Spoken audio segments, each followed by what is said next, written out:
Pemirsa, pemuda disabilitas IWAS alias Agus menangis histeris karena menolak untuk ditahan di rumah tahanan.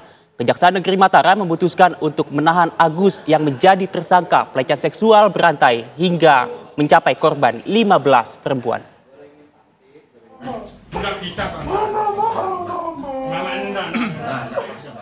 Tangisan histeris ditampilkan tersangka IWAS alias Agus di hadapan petugas Kejaksaan Negeri Mataram. Agus bahkan meraung-raung dalam pelukan ibunya.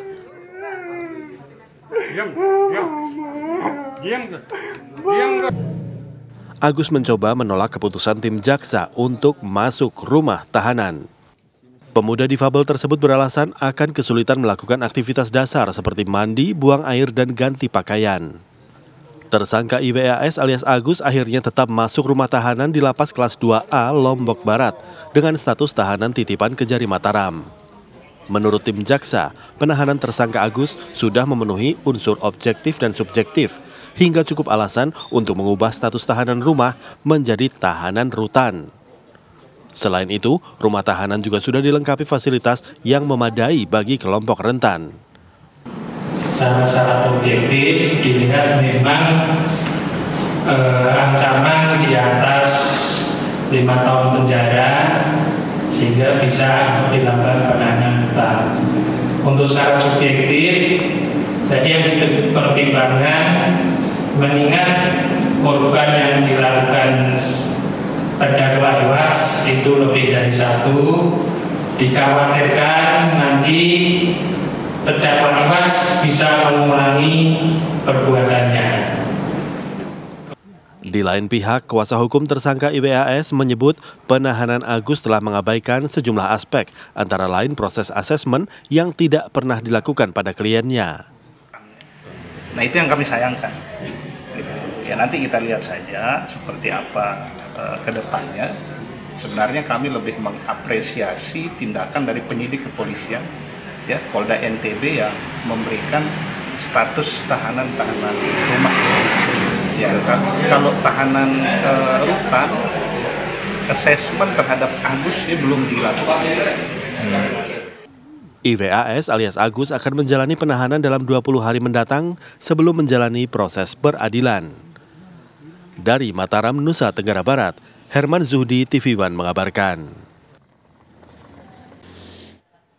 Berkas tersangka disabilitas IWAS alias Agus dalam kasus dugaan pelecehan seksual hari ini diserahkan penyidik kepolisian ke Kejaksaan Negeri Mataram, Nusa Tenggara Barat.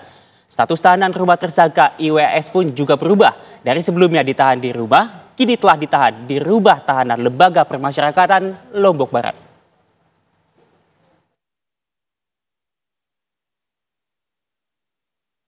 Berkas perkara tersangka disabilitas kasus dugaan pelecehan seksual IWAS alias Agus telah diserahkan dari penyidik kepolisian ke Jaksa Penuntut Umum Kejaksaan Negeri Mataram, Nusa Tenggara Barat. Penyerahan tersangka Agus dilakukan setelah tim jaksa peneliti menyatakan berkas Agus memenuhi syarat formil dan material.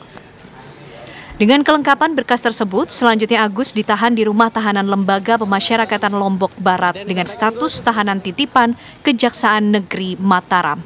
Proses penyidikan yang kita lakukan terhadap tersangka Agus itu telah rampung dan telah dinyatakan lengkap.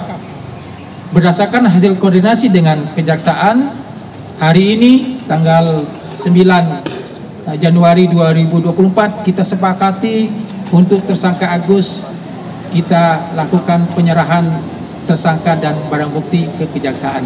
Sebelumnya, IWAS alias Agus, pria difabel yang berdomisili di Mataram, Nusa Tenggara Barat ini dituding melakukan pemerkosaan terhadap seorang mahasiswi. Saat Agus ditetapkan sebagai tersangka, ranah maya beramai-ramai mempertanyakan tindakan polisi. Bagaimana bisa seseorang yang tak memiliki tangan sedari lahir bisa berbuat asusila?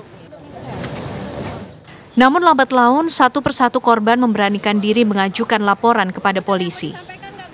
Dari hasil penyelidikan dan penyidikan polisi, total sudah ada 15 korban yang mengadu dan 2 diantaranya masih di bawah umur. Agus menjerat korban-korbannya dengan cara memanipulasi pikiran mereka. Dari Mataram, Nusa Tenggara Barat, Herman Zuhdi, TV One mengabarkan.